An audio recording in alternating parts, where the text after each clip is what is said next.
Okay, today I'm doing a video on some signs that you may not be eating enough in recovery. So let's say you're actually considering yourself in recovery and you feel like you're doing well, but you're not really sure if there's some like sneaky restriction going on, and or maybe there's not like blatant restriction, but just overall you're still just not eating enough food.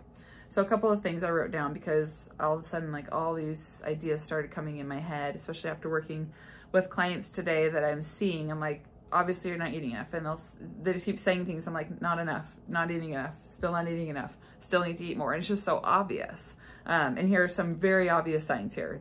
So if this is you in recovery and I'm asking or I'm listing these things and you're like, oh, that's me, that's me, oh yeah, that one's me too, oh yeah. And if you're continuing to say yes to all of these, then you obviously need to be eating a lot more food.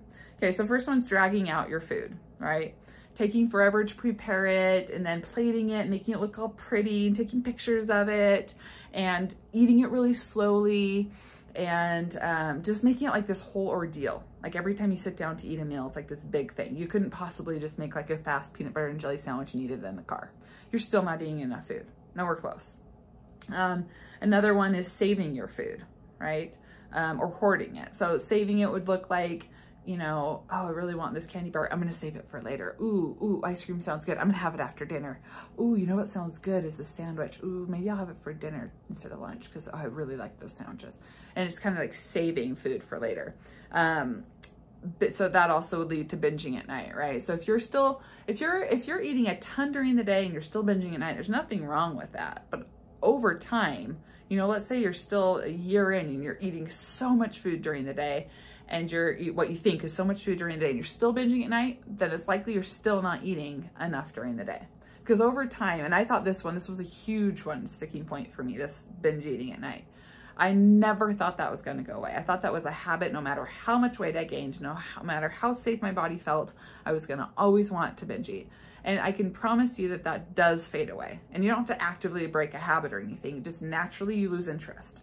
Naturally, it's just kind of like like for me, nighttime is like, what I look forward to at night is like putting my pajamas on, putting my kids in bed, maybe watching a movie with Zach, maybe doing some reading, just like unwinding. Like the thought of actually being in my kitchen all night and having to like do my OCD behavior with this and that and like this order of eating sounds so exhausting. I have no desire to do it. And I really mean it. It's just because I got myself out of an energy deficit and I healed my relationship with food.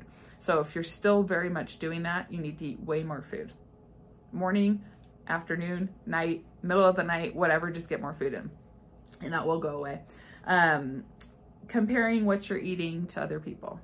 Still feeling very triggered by people who are not eating as much as you, or having a really hard time eating when other people aren't eating. Also, a sign that you're still in an energy deficit and you still need a lot more food. So if you think you're eating a lot, eat more.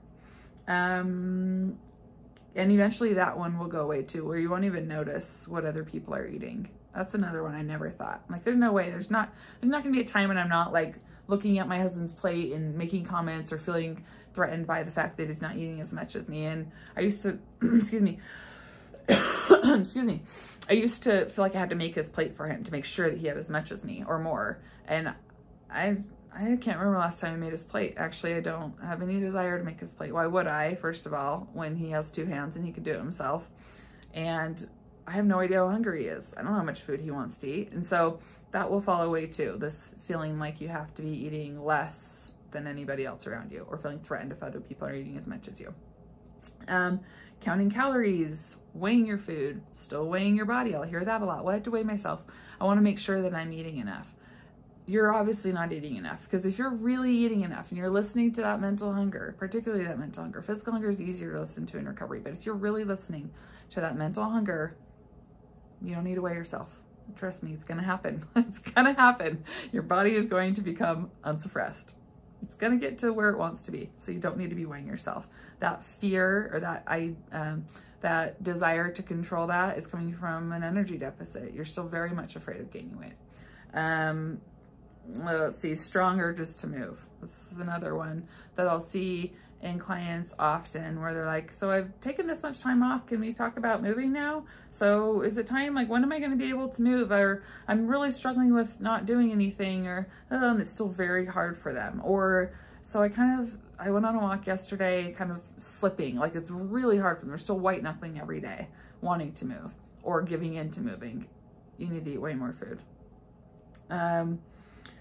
Lack of mental hunger, but still very strong fear of weight gain. So there can be a lack of mental hunger down the road in recovery as mental state markers start to become, I guess, more in the direction of being recovered. You can definitely, like, that's kind of what happens is you have a decline in mental hunger. But if you're saying like, I don't have mental hunger, and you still have an immense fear of gaining weight, because you haven't even turned on your hunger, right? You've conditioned your brain to not feel or think about food. And what happens, and I'm sure a lot of my clients, if they're listening, can attest to this, is as you start eating and eating enough and stop moving, that mental hunger is going to be like crazy. It's going to feel overwhelming, but you got to still respond to it. So yeah, if you're like, I really don't have that much mental hunger, eat more. Having to eat with no distractions. So having food very much on a pedestal, like you don't want to answer a phone call, even like a TV show might distract you, reading a book. You know, I remember like at the very beginning of stages of recovery, and I'd be like eating this big challenge meal. I seriously was like, I do not want any interruptions. I don't want anyone coming home right now. I don't want anyone calling me. Like, it was like, took everything in me to get myself to eat it, but also I wanted to enjoy every single bite. And now, gosh, if I have the opportunity to like call my sister or one of my sisters, or I don't know, get some reading in, or some podcast, something I can do while I'm eating, I'm going to do that. So that will fade, that feeling like things have to be like perfect. Going through rituals before you sit down. I've talked about this many times in videos. If you feel like you've got to clean the kitchen and make sure the dishes are in the dishwasher, and make sure that you have a full glass of water. These are just things I used to have to do. Full glass of water, how to go to the bathroom, how to wash my hands, how to make sure the family room was picked up, how to make sure the pantry door was closed. Like, I had so many weird things that I felt like I had to do before I ate. And eating and eating and eating through recovery made all those go away. So keep going.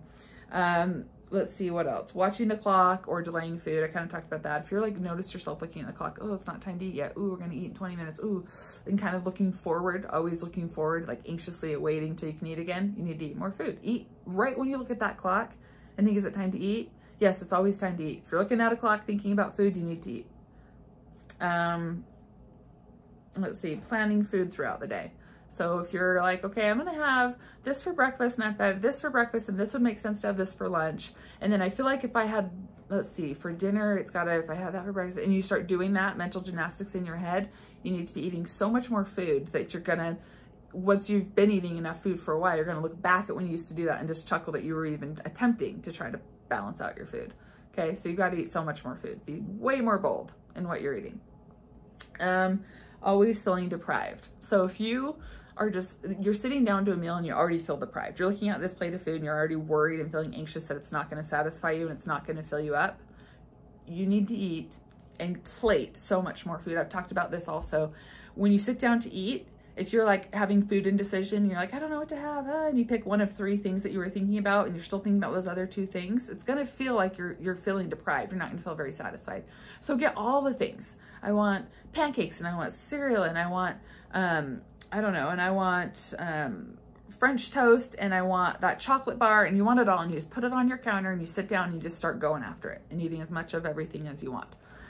So that if you sit down to that kind of like, if you sit down to that kind of like buffet in front of you, you're going to feel kind of probably scared because you have an eating disorder, but kind of like, this is going to be fun. I get to really go for it. I get to enjoy some good food versus having this little plate of food. You've portioned everything out and it feels really safe.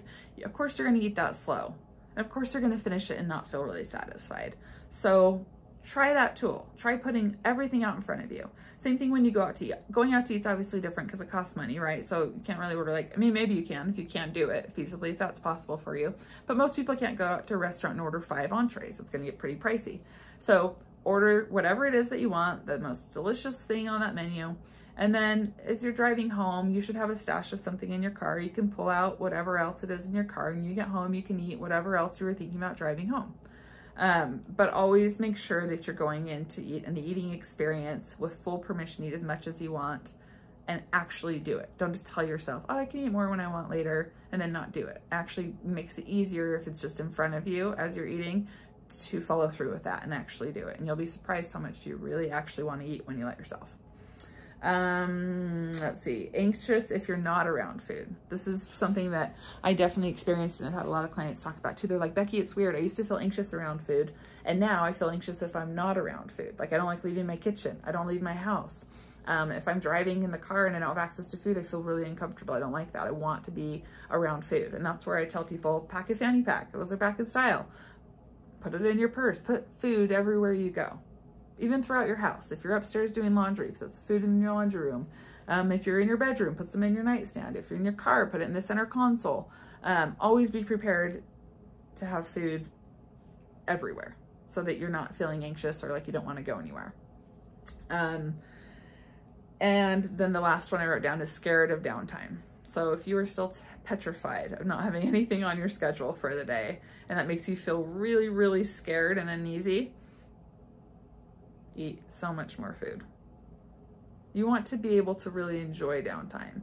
You want to look at downtime as a wonderful opportunity to honor all of your mental hunger with no distractions, with no excuses, with no, oh, I had to do that and I had to do this and I had this scheduled and, oh, the day got away with me. I wasn't able to do it today. No, downtime is your best friend in recovery. So embrace it and look at it as a wonderful opportunity to rewire. So this was just like a huge hodgepodge of things or signs to look for in yourself if you're in recovery that would signify that you definitely need to be eating a lot more food. Doesn't matter how much you feel like you're eating or how much more you're eating than before, it's still not enough. Keep going. Keep going. Your brain doesn't feel safe yet. You're not fully out of your deficit. Doesn't matter how much weight you gained, you're not fully out of that energy deficit. And it takes time, right? It takes more than a month or two, or 6 months even. Sometimes it takes more than a year. It takes a lot of time, so be patient. I'll have clients that have been with me for a few months and they're like, this is nuts. When does this end? I'm like, oh honey, this is just getting started. And I don't mean to say that to make people feel discouraged, but realistically it takes a while. The weight gain doesn't take a while, but getting yourself out of energy debt and rewiring your brain does take time. So be patient and just keep pushing. And as I always say, be as bold as you possibly can. All right, have a good day.